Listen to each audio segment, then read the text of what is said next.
In the last 2 decades, the Chiemsee has had to endure floods normally only seen every 100 years, and on 3 separate occasions. The climate, animal world and landscape here have altered, and it seems as though the changes are always increasing.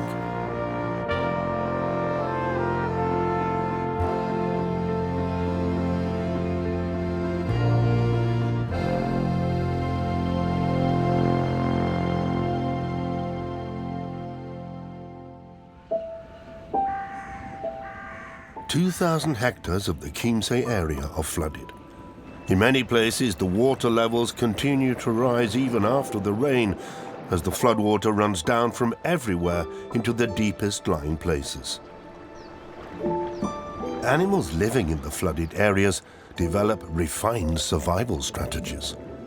These European fire ants surround their queen, and together create a kind of raft, even creating a new living space.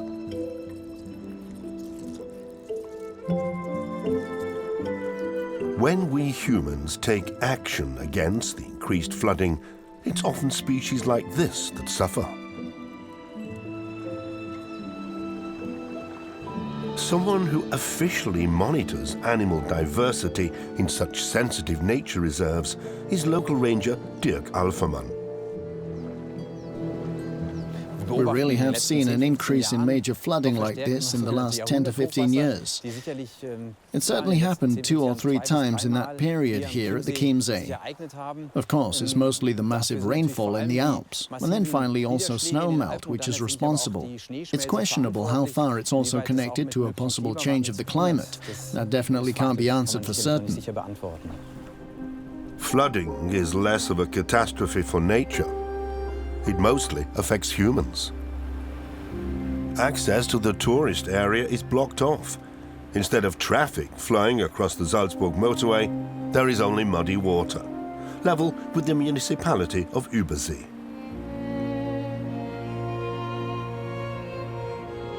No boats setting off, no bathers, deadlock.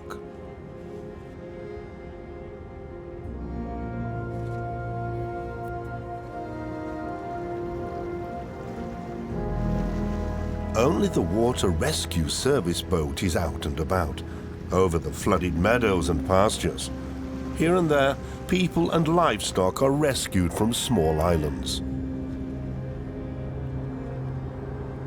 The farmers of the Alpine fringe are well used to the capricious weather, but one of them, Paul Arnold, thinks that something has changed. It's true that heavy rain, like we've had for the past few years, has become much more frequent. Also in spring and autumn, the change from winter to summer is a bit more extreme, perhaps. How it will continue, I don't think anyone can tell. No one can predict the future, but every cloud, as they say, has a silver lining. Flooding is basically a totally natural occurrence that happens again and again. When we take a look now out over the lake, we see a relative water level. Of course, not real flooding. It can be much more, and even submerge the neighboring bedding meadows. But this can actually have a really positive effect on particular animal and plant species. Some rather unpopular animals also profit from this positive effect. No sooner are the meadows flooded than tiny boats start floating over the water. 300 mosquito eggs in a bundle, laid by a female who hibernated with them inside her. 1 week later, little hatches open up beneath. Minuscule mosquito larvae slither out, one after another.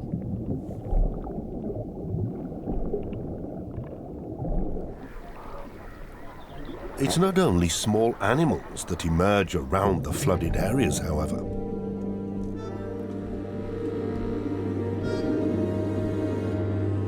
This northern pike is on the lookout for his usual breeding ground.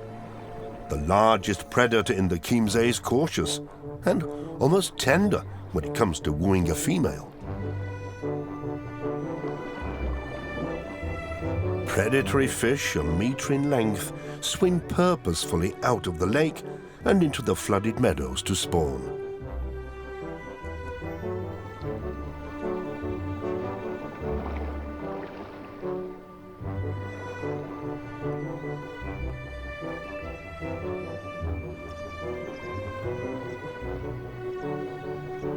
There's no better nursery ground for the pike.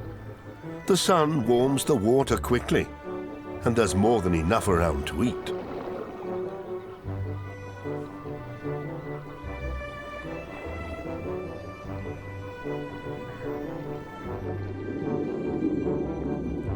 When the eggs have been released and fertilized, the pikes head back into the lake, even though lake and meadow have, for the time being, merged into a single habitat. In shallow water, northern pikes are easy prey for large fish eaters. But bears have not been around the Chiemsee for a long time, and white-tailed eagles are as rare as they've always been. So this pike at least can get to deep water unharmed. Masses of warm, damp air from the north accumulate over the Alps. That's why there's more rain over the Alpine foothills than in the rest of Germany.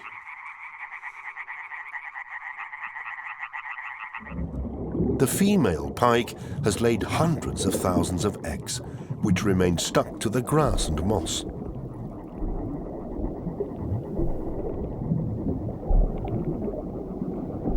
After hatching, the pike larvae attach themselves to grass stalks using adhesive glands on their bellies and digest their supplies of egg yolk. Only 1 week later, thousands of mini pikes are out in the meadow, on the hunt for anything that moves and which they can fit in their mouths.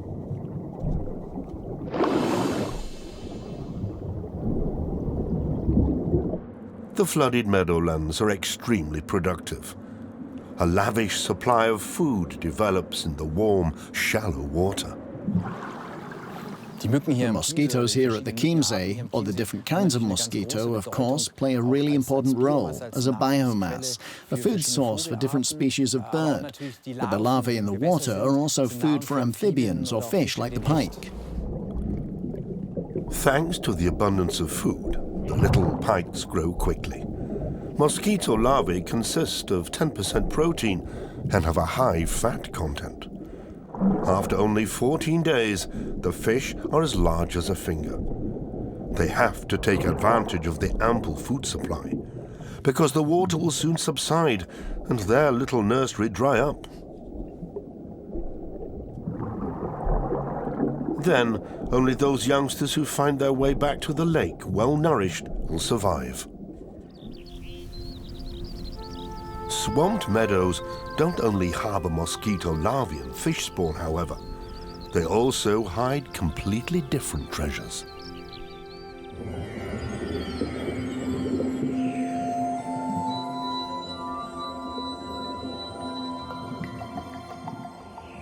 In the Chiemgau, there are 2 examples of a crayfish threatened with extinction.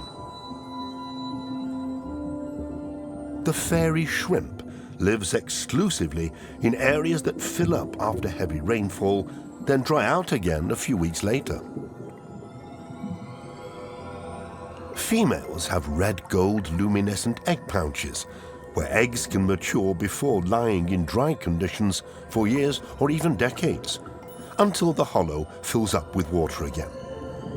Then the little shrimps wake up overnight to a new life, swimming, always on their backs through their territory.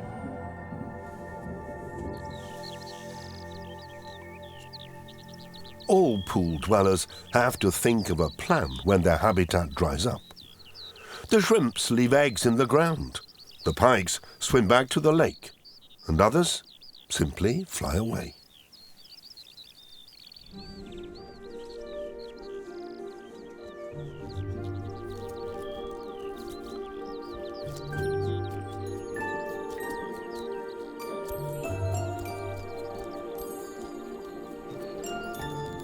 No matter how many of them get eaten, there are always enough mosquito larvae left over to transform from struggling water-based larvae into fully fledged land-based insects. The freshly hatched bloodsuckers have to sit for around an hour. Then they lift themselves up on their glassy wings and populate the environment. Now the swarms of mosquitoes get to meet the streams of visitors. Around 10 million guests come to the Chiemgau every year, much to the delight of landlady Gabi Zeisinger. Well, our guests come from here and the neighbouring places, but also from Munich. Lots of business people or holiday makers, and also international people. Lots of Italians, French and Swiss, who've now also fallen in love with the Chiemsee. I don't really get the feeling that there are more mosquitoes than before. We went swimming every day as kids, and the mosquitoes were there in droves. I think there are actually fewer now, but people are reacting more sensitively to them. Lots of people come here from the city who are not used to it.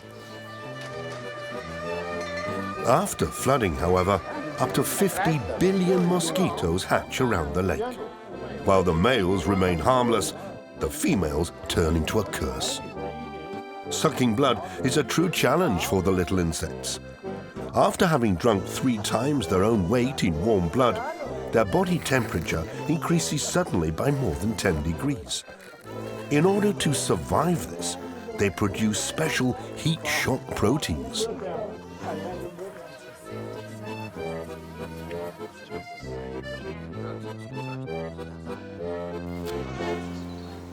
It's by no means only humans who are targeted.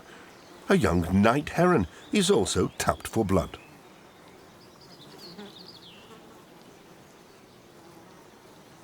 Nevertheless, in some years, the herons as well as the people are less irritated by the little pests when the authorities actually tackle them. In the 5 years I've been a restaurateur at the Hirschauer Bucht, of course, it's an area where you get mosquitoes. But with the use of BTI, we've never had any problems. At the moment, it's 1 week when you notice something. Then they give it all a good hosing, and then it's actually fine.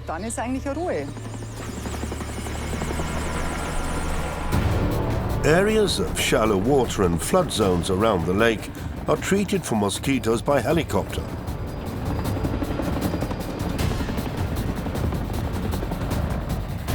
Nature conservationists complain that the substance is also applied in nature protection areas, in the form of lumps of ice, packed full with the protein produced by the bacillus thuringiensis israelensis, or BTI, a biological weapon in the service of the tourist industry.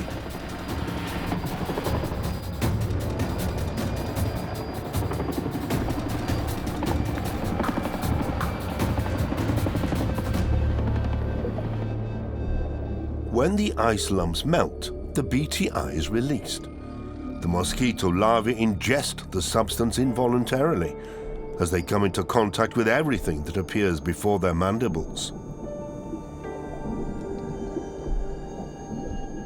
The larvae filter food long enough for the bacterial protein to damage the digestive tract. Then they starve. The intestinal wall has dissolved.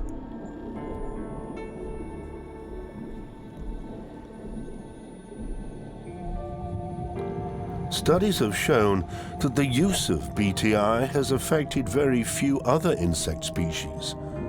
With mosquitoes, however, it's up to 95%.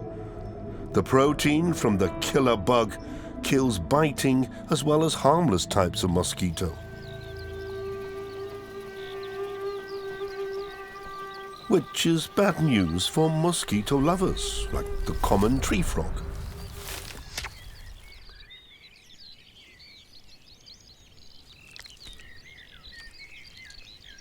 The well-being of these rare frogs is dear to the hearts of environmentalists. Photographer Andreas Hartl doesn't enjoy being bitten, but he still appreciates the role of the mosquitoes in the ecosystem. Well, as a nature photographer, you're a fan of birds, a fan of fish, and you have to say that the mosquitoes just belong to the natural world. When I'm out and about taking photos, and then I see the helicopter above, chucking that insect poison into the conservation area, just throwing it down by the banks of the Chiemsee, and you know that the food resource of the animals is being destroyed, the animals being the reason I'm here, then I do start to boil inside.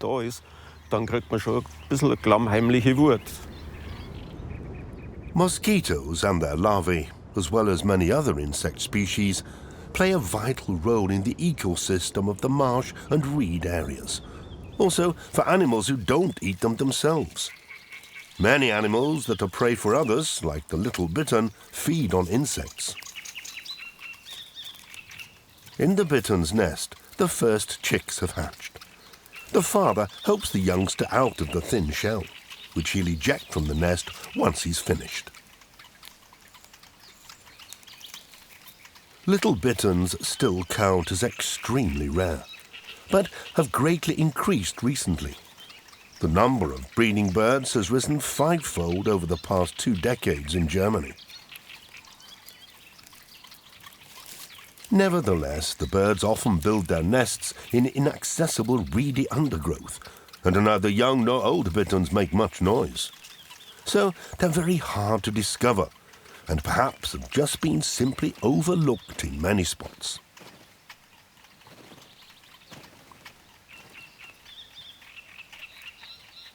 Something is approaching the reeds.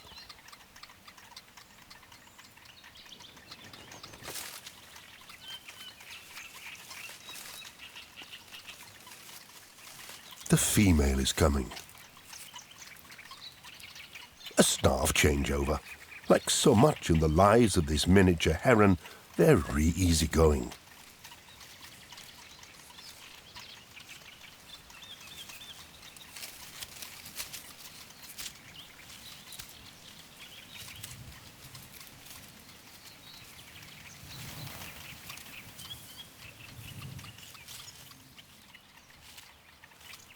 Once the male has crept off silently, the female brings up some small fish and anything else she's caught on the banks and in the reeds for her offspring.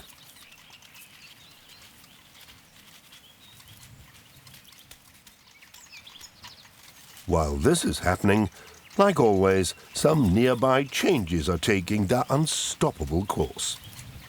I've been around the Chiemgau regularly for 3-4 decades already, as it's simply a perfect place for a nature photographer. And you just notice it, when you've been coming for so long, that there have been some negative changes as well. That's not only at home, outside my door, not why I come to Chiemsee, because it's more beautiful, but also here at the Chiemsee, flower meadows are disappearing. The globe flower meadows are largely gone. The Siberian iris meadows, the blue eyes of the Chiemgau are fewer and fewer. And if we're not careful, then everything will be lost that attracts people, including myself, to the Chiemsee. The colourful flower meadows exist as part of extensive grassland that provides once or twice a year a harvest of hay or barn bedding. On the wet meadows of the flooded areas, often centuries-old botanical beauties such as the bird's eye primrose are growing.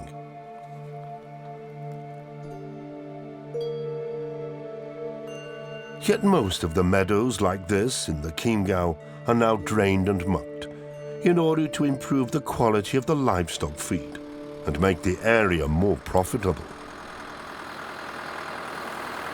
Since me and my wife took over the farm from my parents, we've been managing around 20 hectares. There are simply fewer flower meadows. But it's completely logical if you know the background. Farmers are reliant on being able to bring a protein-rich, nutritious food source into the barns or the silos. And we only have a harvesting window of a few days, because the older the grass becomes, so that flowers are blossoming, the fewer nutrients there are. So the grass is cut very young, and that's why you don't see so many flowers.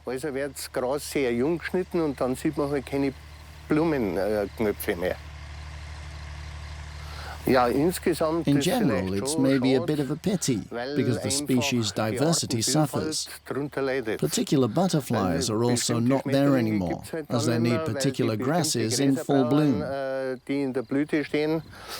But society wants cheap food, and then you have to accept this kind of thing. And it's not possible to pay the same price for milk that you did 50 years ago, when everyone's had a wage increase over those 50 years. Then the farmer has to ensure that he can bring in an extra yield in order to try to gather at least a bit of what otherwise goes down the drain. Was ja mal auf der anderen Seite flöten geht.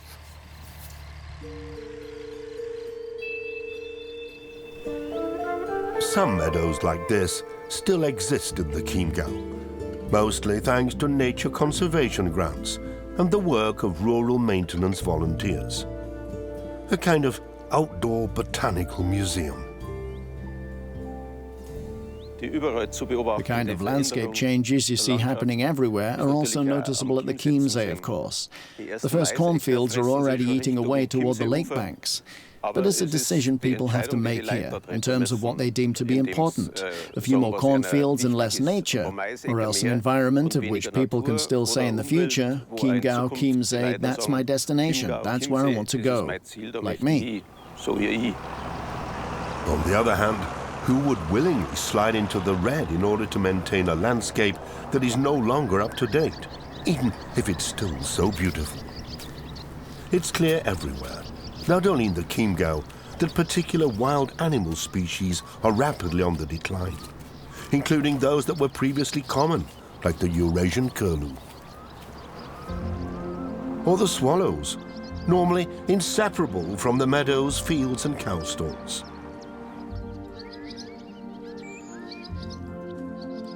Chimney swallows are for many people harbingers of good luck.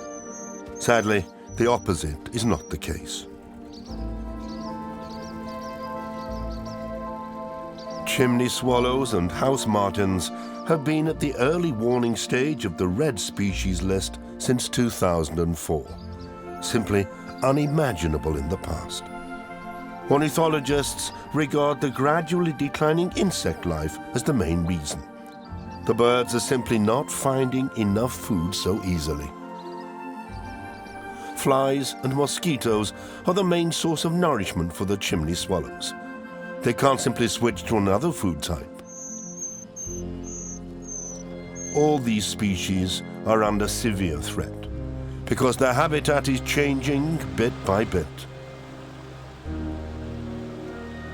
When liquid manure is spread only once, and the field mown more than twice a year, flowers, insects and meadowbirds disappear within a summer.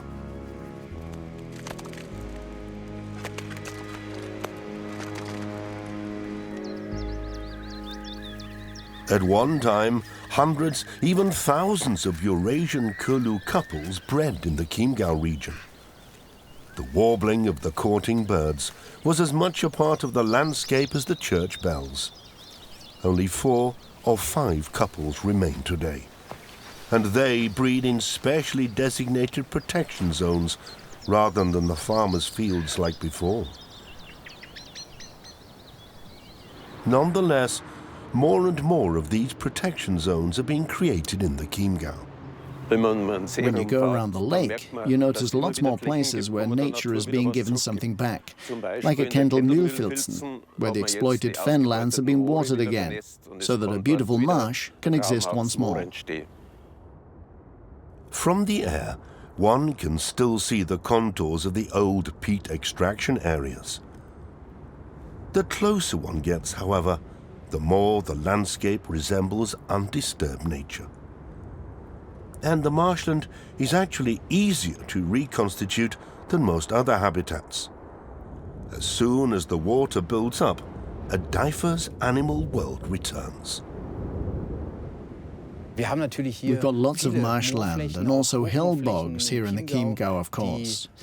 Many centuries ago, these would certainly have been several thousand hectares. But with drainage and extensive peat harvesting, this was decimated. In the last 10-20 years, however, these areas have been naturalized again through intentional waterlogging.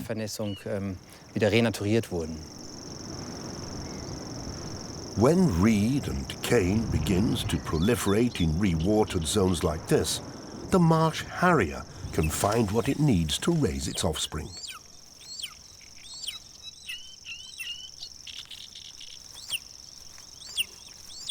This male has brought back a mouse.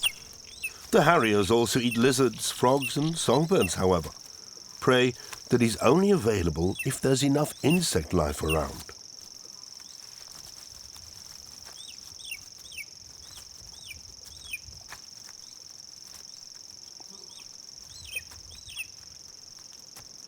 Marsh harriers construct their nests in amongst the reeds, on the ground. If flooding happens here at the wrong time, the eggs will be lost.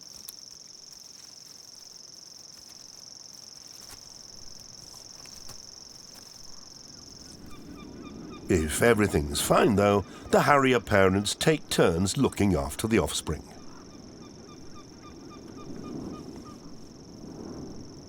The female comes to take over the parental care duties, and the couple take the chance to stage a short courtship display.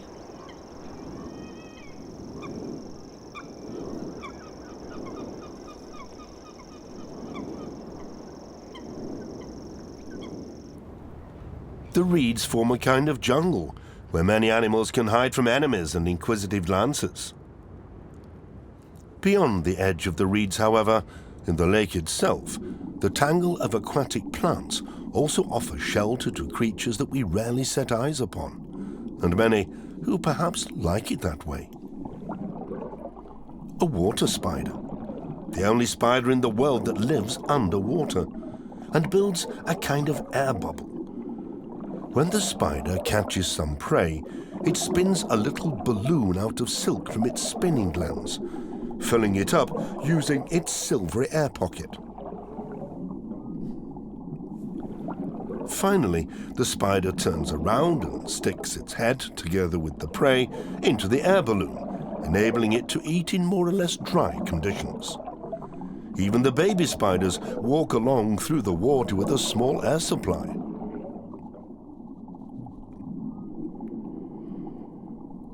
Mosquito larvae are the main food source of the water spiders. Wherever the mosquitoes are being combated, things are tough for the spiders.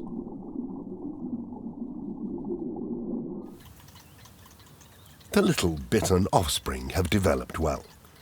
They signal to their father that they're hungry with unmistakable begging sounds.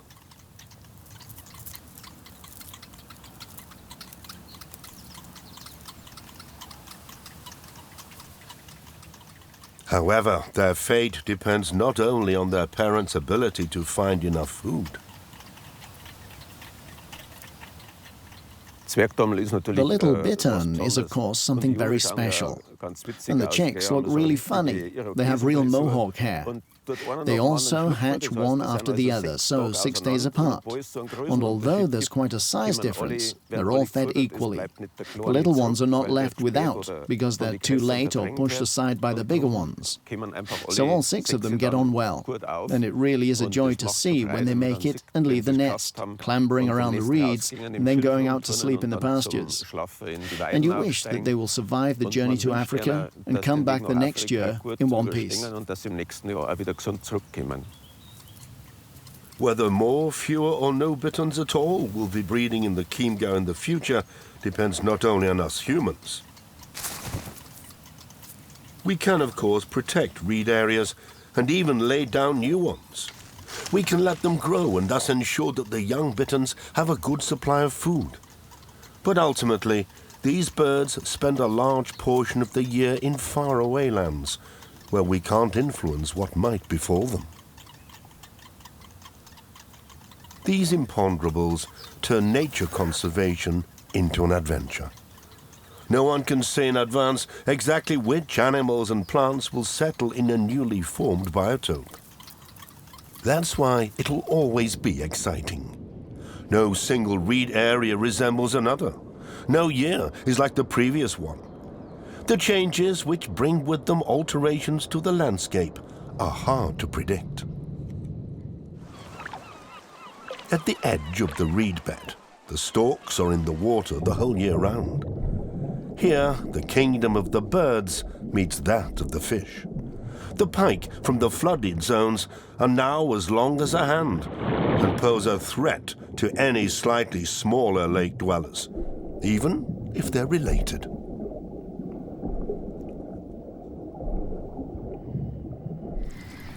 Eat and be eaten. That also applies in the floating leaf zone of the lake. Lots of young fish conceal themselves beneath the leaves of the yellow pond lily and white water lily. At least there's more protection from aerial bombardment here than in the open water.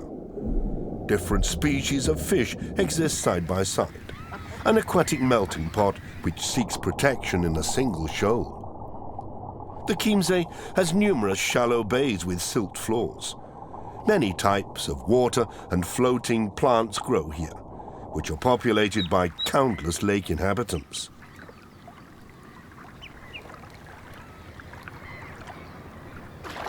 Offspring have arrived for the great crested grebes. Their parents feed them with small feathers. The feathers mix with the bones of the fish that the little ones will feed on later. This allows them to form pellets more easily, which help them get rid of indigestible particles of food. Fish hunters find their way easily around the labyrinth of floating plants. The grebes stage thrilling chases with their prey. After all, fishing in the tangle of yellow pond lilies isn't all that easy.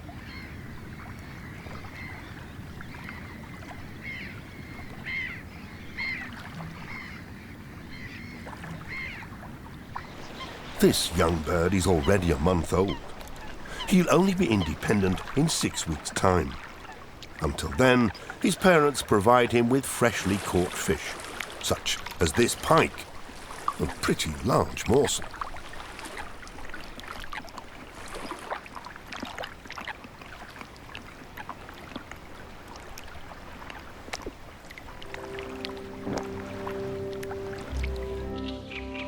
Some parts of the Chiemsee are seemingly untouched by the changes.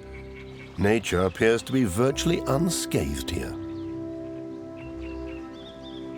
From the water, one can see especially well that large stretches of the more than 80-kilometer-long shoreline are unspoilt and lined with wild woods and reeds.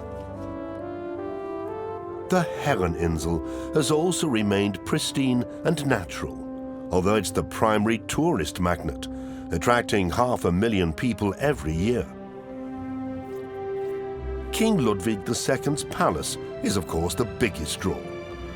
But the island is also fascinating for nature fans.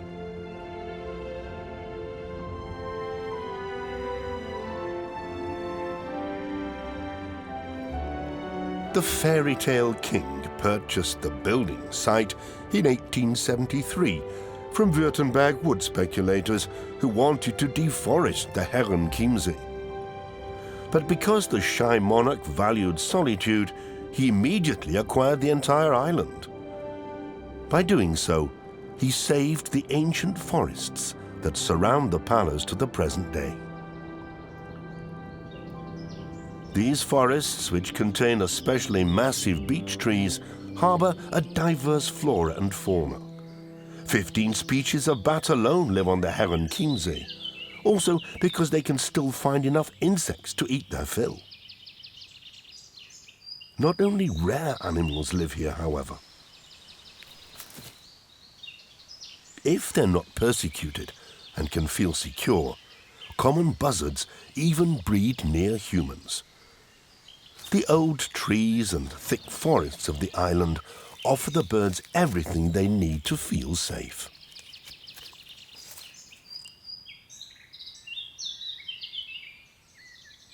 Old trees are important for many life forms. Some stay up in the light flooded treetops, while others prefer to settle in further down, at the foot of the beaches, where it's damp and dusky. The lumpy bracket, for example, a tree fungus that provides a stage for a curious phenomenon. In warm and dry conditions, the fungus releases its spores in order to procreate.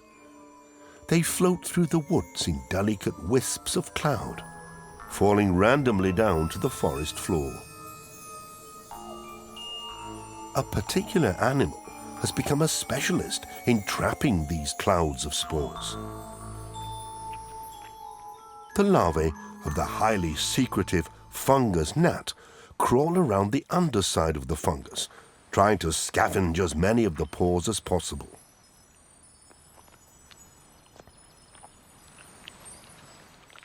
So that the gathering of the minuscule food particles is not too strenuous, the little maggot has a trick up its sleeve that it only pulls out in darkness.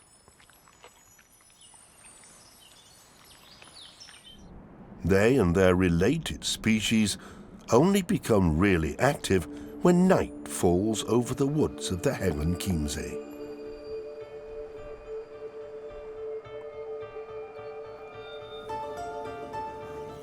Now, the worm-like creatures weave spore-catching nets under the fungal bodies using the finest silk.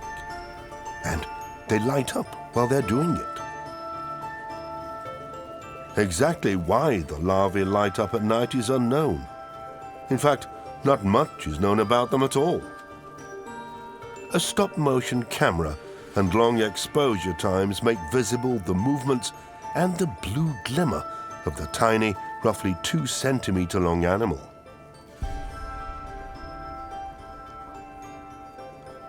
The next day, they eat the little nets, together with the trapped spores.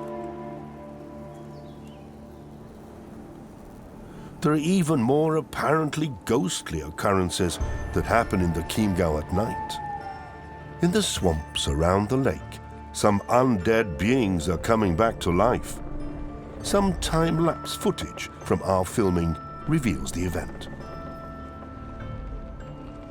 Dead trees, small but often many decades old, suddenly begin to move, despite not a drop of sap remaining in them.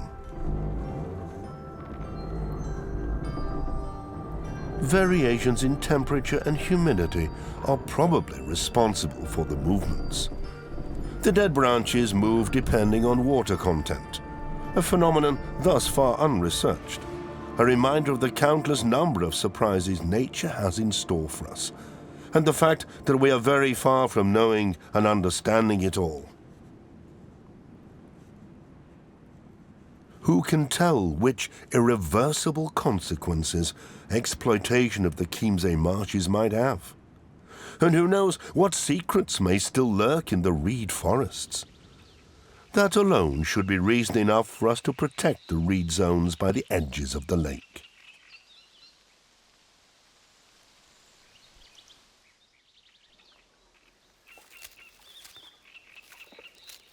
The little bittern chicks have developed well. A bit of fluff on their heads reminds us that until recently they were nestlings. Now they can hunt insects, frogs and small fish for themselves.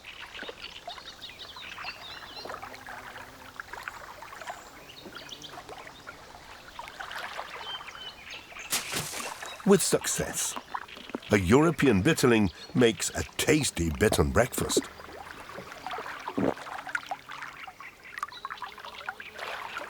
Next year we'll probably also see offspring for the Chiemgau bitterns. Probably. It'll depend on whether the changes in the landscape happen gradually enough for the quirky birds to adapt.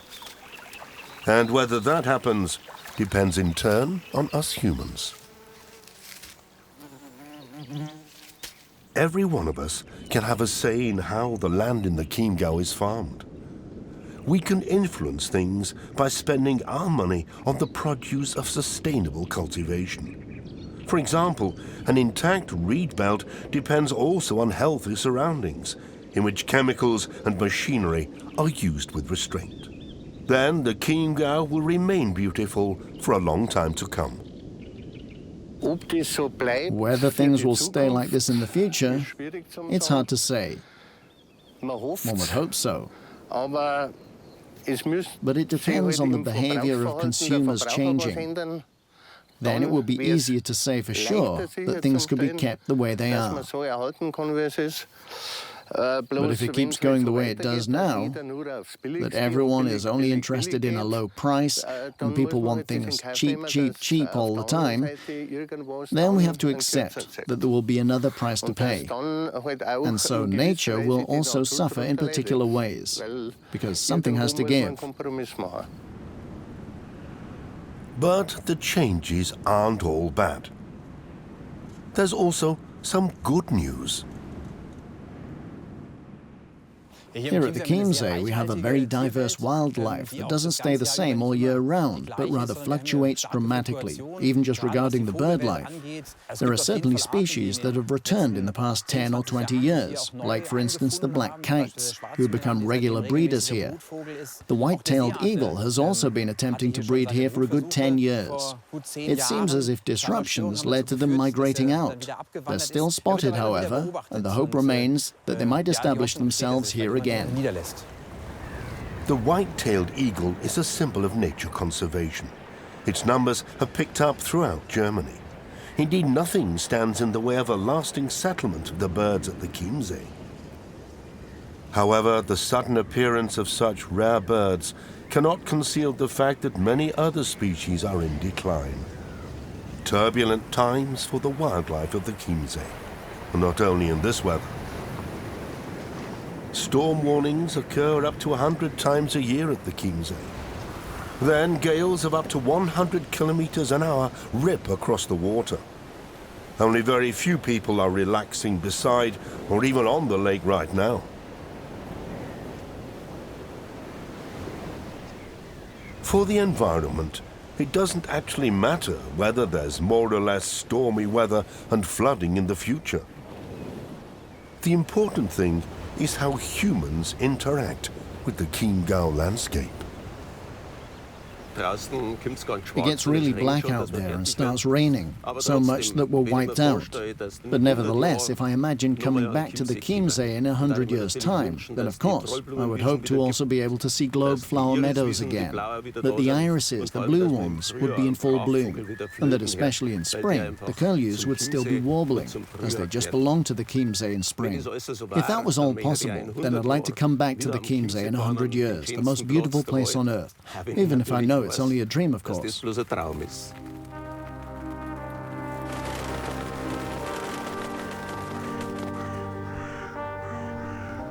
Much has changed in the Chiemgau.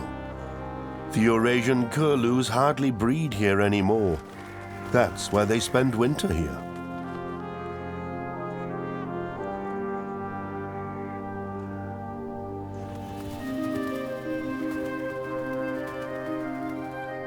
What will people say in 100 years from now, when they look back and ask themselves what these changes provided, and at what price?